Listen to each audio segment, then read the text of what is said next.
मराठ्यांची ताकद उठून दिसते, त्यानंतर उल्लेख केला जातो तो ओबीसींचा. पण कदाचित तुम्हाला माहिती नसेल की याच ओबीसी कॅटेगरीतील माळी या एकट्या समाजाची लोकसंख्या मराठा समाजानंतर दुसऱ्या क्रमांकावर आहे, अंदाजे 1.5 कोटी. छगन भुजबळ, राजीव सातव यांच्यासारखे ओबीसी हिताची भाषा करणारे आणि महाराष्ट्रावर प्रभाव टाकणारे राजकारणी मूळचे माळी समाजातीलच. नुकत्याच पार पडलेल्या विधानसभा निवडणुकीत सुद्धा माळी समाजातून 7 आमदार झाले. काहींना मंत्रीपद देखील मिळतील. पण माळी समाजाचा आणि महाराष्ट्राच्या राजकारणाचा सहसंबंध नक्की काय आहे? समाजातील कोणत्या नेत्यांनी महाराष्ट्र उभारणीवर भर दिला?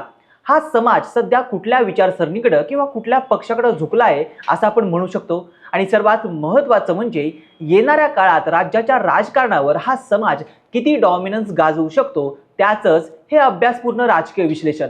हॅलो, मी ओंकार आणि तुम्ही पाहताय हॅलो महाराष्ट्र. माळी समाजाची राजकीय सामाजिक पार्श्वभूमी पाहायची झाली तर समाजाचा मुख्य व्यवसाय हा शेती. सुरुवातीला हा समाज शेतीच्या माध्यमातून आपला उदरनिर्वाह करायचा. नंतरच्या काळात समाजानं शेतीसोबतच इतर व्यवसाय जम बसू लागला. 150 वर्षापूर्वी माळी समाजातील महात्मा फुले हे कॉन्ट्रॅक्टर होते. त्यांनी पुण्याच्या शेजारील खडकवासला धरणाची निर्मिती केली. सोबतच पुण्यातील महत्त्वाच्या रस्त्याची कामं देखील फुलेंच्याच कॉन्ट्रॅक्टर कंपनीने केली. त्यामुळं माळी समाजाला व्यवसायाचा देखील मोठा वारसा लाभलाय. तसंच महात्मा फुलेंच्या सामाजिक क्रांतीनंतर माळी समाजातून अनेक क्षेत्रात विद्वानांची फळी तयार झाली. त्यात अनेक पत्रकार, लेखक, कामगार नेते असे उदयास आले. त्यामध्ये कृष्णराव भालेराव, नारायण लोखंडे, दीनबंधू मुकुंदराव पाटील यांचा समावेश होतो. या एकूण परिस्थितीचा आढावा घेतला तर समाजातील अनेक लोक हे अगदी 18व्या शतकापासून वेगवेगळ्या क्षेत्रात काम करत असल्याचं दिसून येतं. त्यामुळे समाजाला शेतीसोबतच इतर क्षेत्रात देखील ऐतिहासिक वारसा लाभलेला पाहायला मिळतो. आता सध्याच्या राजकीय आणि सामाजिक परिस्थितीचा आढावा घेतला तर माळी समाज हा बऱ्यापैकी इतर समाजापेक्षा फॉरवर्ड विचाराचा आणि परिवर्तनवादी विचाराचा समजला जातो. यामागे निश्चितच महात्मा फुले यांचा ऐतिहासिक वारसा लाभल्यानं माळी समाजात परिवर्तनवादी विचार हा रुजलेला दिसतोय. या परिवर्तनवादी विचारामुळेच महाराष्ट्राच्या राजकारणात माळी समाजाचं वर्चस्व पाहायला मिळतंय. कारण या समाजाची संख्या आणि पॉलिटिकल समज यामुळे मराठा समाजानंतर राजकारणावर माळी समाजाचं सर्वात वर्चस्व पाहायला मिळतं. महाराष्ट्राच्या निर्मितीनंतर काँग्रेसच्या माध्यमातून समाजाला नेतृत्व करण्याची संधी देखील मिळाली. काँग्रेसनेही मोठ्या प्रमाणात या समाजातील अनेकांना संधी देत हा समाज आपल्याकडे खेचण्याचा प्रयत्न केला.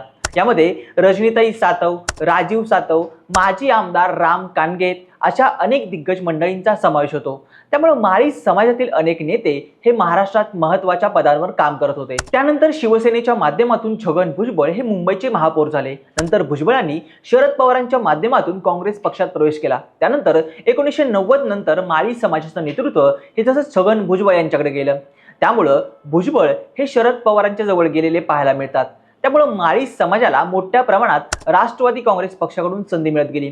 पुढे 1999 नंतर माळी समाज हा शरद पवारांकडे झुकलेला पाहायला मिळतो. तो अगदी 2024 पर्यंत म्हटलं तरी हरकत नाहीये.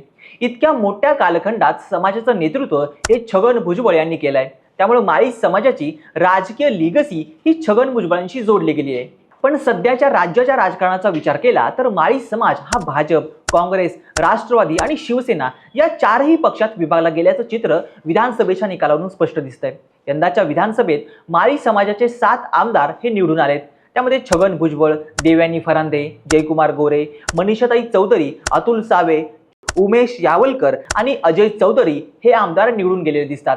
या आमदारांचा देखील त्यांच्या मतदारसंघात व परिसरात चांगलाच दबदबा आहे. राज्यात माळी समाजाची संख्या ही सातारा, नाशिक, बुलढाणा, जळगाव, छत्रपती संभाजीनगर अशा पट्ट्यात आपल्याला पाहायला मिळते. त्यामुळं या जिल्ह्यातून माळी समाजाचे आमदार हे निवडून येत असतात.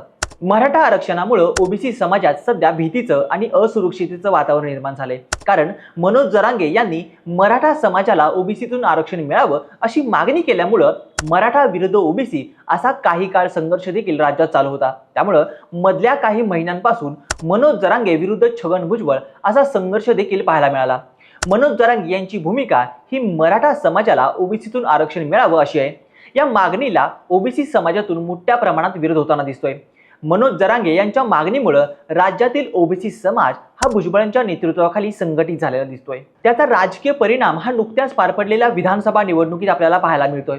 थोडक्यात काय, माळी समाज राजकीय भूमिकांसाठी आता एकसंघ झालेला पाहायला मिळतोय। त्यामुळं येणाऱ्या काही काळात हा समाज ओबीसी नावाच्या पंखाखाली राहणंच पसंत करेल की स्वतंत्र कास्ट आयडेंटिटी जपेल हेच पाहणं महत्त्वाचं ठरेल।